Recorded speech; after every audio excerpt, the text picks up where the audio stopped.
My dreams are nightmares. How can I sleep? You got the gun against me. What's going on, everybody? King of Dragons 5000 here, coming at you with another figure review. Today we'll be having a look at the Mattel WWE Elite Collection Series 77, The Fiend, Bray Wyatt. So here we have the Fiend, Bray Wyatt, posed and out of the packaging. Before we take a look at the figure, let's actually run through his accessories really fast. The Fiend, Bray Wyatt, does come with 2 pairs of hands. He does come with a pair of flat palmed hands, and then he comes with a pair of grip hands. Bray Wyatt also comes with his head lantern, which looks really nice. I do like that. Could use some more paint, but that's just me personally. Other than that, the Fiend doesn't come with anything else, which I think is a missed opportunity not to include a jacket with this guy.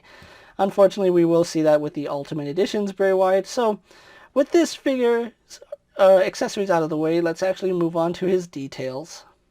And so here we have a closer look at the Fiend, Bray Wyatt. Now, really love this head sculpt. They did a fantastic job with it. Now, I do have a second run version of the Fiend. In case you don't know what that means, when they originally released this figure, he kind of had like light brown hair that didn't really look all too right. There was something off about it. The second run, they did make his dreads yellow and then added a brown wash to them, and that does make it look so much better. And this is one figure I say they should start adding wash to all the hairs. If they can do it with Bray Wyatt, they can do it with every figure. I don't know why we don't get that with every figure, but that's neither here nor there.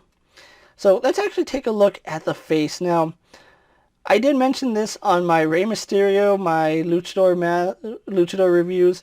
A lot of the times we have been told that photoreal doesn't work on crevices and recessed areas, but the Fiend here has photoreal. Everything on him is photoreal printed on, so his eyes, his mask, every detail that you see is photorealed on. I think that the black parts might be hand painted, but I don't think they are. I think they're also photoreal because they do have somewhat of a dot matrix to them. Really love this detailing on the face. This is one figure that I think they did a phenomenal job. They went above and beyond what they had to for this figure, and it just looks so good. You can see they even added the leather straps to the back of his head while painting the buckles in the back. That is so cool. I really do like that. So yeah, you can see the leather straps going all the way to the back of his head. So that's some really good detail there. And I really love the detailing here on the mouth. If I can get the hair out of the way. Just really gorgeous detail there. So Bray Wyatt, or the Fiend here, has a lot of nice detailing here in the face. And I think the face does make this figure pop so much. Having a look at his torso, they actually did go above and beyond sculpting a brand new torso for Bray Wyatt. It's not using the same old Bray Wyatt that we saw with the pocket on the side. This is actually sculpted on, and it does reflect his more muscular, bigger physique. I do like that. Now, if I had one issue with the tattoos, it's that his tattoos right here are too small. They should actually come down all the way over his chest. I don't know why they just cover his collarbone, but they should be all over his chest. And then something to note is that he is missing the prayer hands here on his torso. Now, I know some people have gone out and added their own little decals to the prayer hands. I know the Ultimate Edition one does have it, but it is a little bit of a shame that we don't get any design on his torso like it should be. I think that's a missed opportunity. Something I do like about this figure from the prototype is they did change the arms. Originally he had these really skinny Daniel Bryan arms, which I don't think would have worked with the figure. They did add a bigger bicep and a longer arm to him, so it does make the figure look so much better. And the amount of detailing on his tattoos, that is just so beautiful.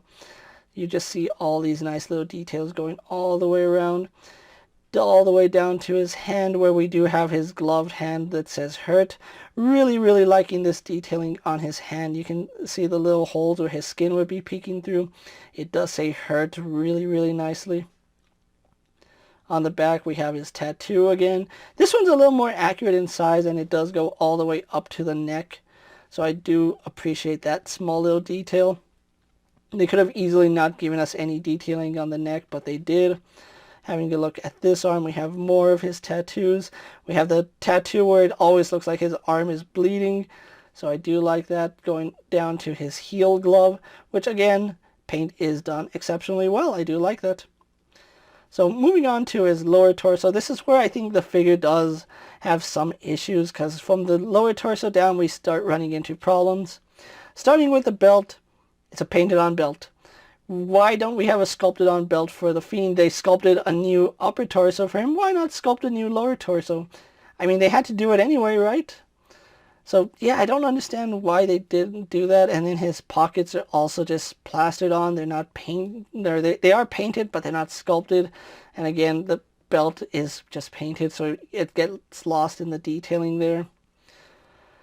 Overall, the paint is acceptable on his legs. Now, one thing I did notice, he does have some padding right here on his thigh, and it should go up to where this sculpted part is. And as you can see, it's not painted all the way. There is some spots where the paint is missing. You can see it more on this side. If you were to line up all this padding should be black. As you can see, it's not, which is a bit unfortunate. I kind of wish that that paint went all the way up.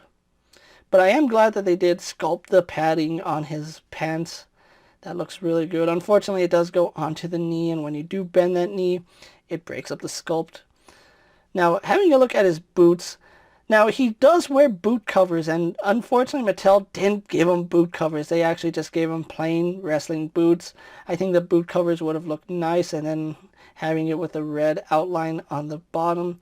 They kind of try to simulate that with just the paint, but it honestly does not work. So I'm going to say from the calves up, he's a pretty impressive figure, because they kind of just missed the mark on the torso right here. Could have been sculpted, but it is brand new for Bray Wyatt, so I have to give them some effort there. They could have sculpted a belt, but they didn't. And then his boots are not accurate, but that's not saying he's a bad figure. This is still a really, really nice figure to have. Possibly a WWE Figure of the Year. If it wasn't for the Ultimate Editions one, I think he would take the top spot. So, with that out of the way, guys, let's actually compare him to other figures you may have in your collection. And so here we have Bray Wyatt posed next to an Ultimate Editions Brock Lesnar and a basic Jeff Hardy. And so finally, here we have the Fiend Bray Wyatt posed next to an Elite 45 Bray Wyatt and a basic 111 Bray Wyatt. So with the comparisons out of the way, let's actually move on to his articulation. And the Fiend Bray Wyatt here has the standard Elite articulation. He does have a ball joint in the head, which he can't really look up all too well, but he can look down a surprising amount, so I do like that. We have really nice head tilt right here. I love the head tilt, especially with the Fiend. It makes him have more of a menacing presence. His head does turn left and right, no problem. Arms do go all the way around. Works fine. Going out to the side, no problem. We do have a bicep swivel, which works pretty fine. No issues there. Single bend in the elbow, giving us a little close to 90 degrees. It's not quite, but it's not substantial. We do have swivel and hinge here at the wrist. No issues there. His abdomen torso joint is probably some of the best we've seen. Does go back about that far, and then goes forward about that far, which is pretty generous for a WWE figure, to be honest. He does rotate at the waist. Works fine. Legs only kick out to about right there, but that's pretty much all you needed to do. They don't really kick back. They go all the way out to about there. We have a swivel up high in the thigh. Double bend in the knee, giving us much better than 90 degrees. Swivel at the boot. Hinge in the ankle, going back and forward. And then we do have forward-facing pin for rocker ankle. So overall, the Fiend Bray Wyatt here has pretty generous articulation for a WWE figure. So what we're going to do now is get him posed for my final thoughts, and then we'll wrap up this review. And here we have the Fiend Bray Wyatt posed for my final thoughts. And overall, this figure is exceptionally done well. There's a lot of things to love about this figure, from the tattoos to the exceptional sculpt work to the paint apps that they used on this figure's head. There's a lot of things going right with this figure. There's very little things I can find wrong with this figure, being that his lower torso should have been sculpted so he has a belt. And then I do feel like his grip hands are a little bit too small for the body. If you do have him with the wide open hands, it doesn't look as bad. But if you have him with the grip hands, his hands do kind of feel a little bit small, and that's probably my one and only gripe with this figure. Also, the fact he doesn't come with an entrance coat is beyond... I don't even know why Mattel didn't even include a jacket with this guy. A soft goods jacket would have looked good. They have plenty of jacket patterns that they could have used and just modified it for the Fiend. I know they wanted to differentiate the Elite Fiend, the Basic Fiend, and the Ultimate Editions Fiend, but having all three with a coat of some kind would have been really nice. And I do know we are getting a Basic Fiend with a coat, and the Ultimate Editions Fiend comes with interchangeable arms, so you can have him with the coat. This figure needed a coat. I don't know why they decided not to include it, but at least we did get the Fiend here, and again, he has done exceptionally well, especially for a Mattel figure. We really don't get this kind of love and care on Mattel figures, so I'm really happy that they did do this. Now, if you are looking for the Fiend, I have seen Elite 77 still in stores. However, the only ones you can really find are Miss Elizabeth, Ronda Rousey, and Ravishing Rick Rude.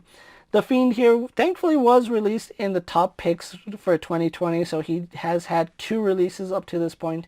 If you can pick up the Fiend, I really do recommend you do so. He's a really nice figure, and I am glad that Mattel made him as early as they did. There's a lot of things that I wish this figure had done differently, but overall, they still knocked it out of the park with this release. So with that being said, guys, I'm King of Dragons 5000. Don't forget to like this video, leave a comment, subscribe to my channel. Go ahead and check out all my other action figure reviews as well as all my other WWE videos. Hopefully you find them informative. As always, if there's a figure you would like to see me review, let me know down in the comments, and if it's in my collection, I'll definitely have a look at it.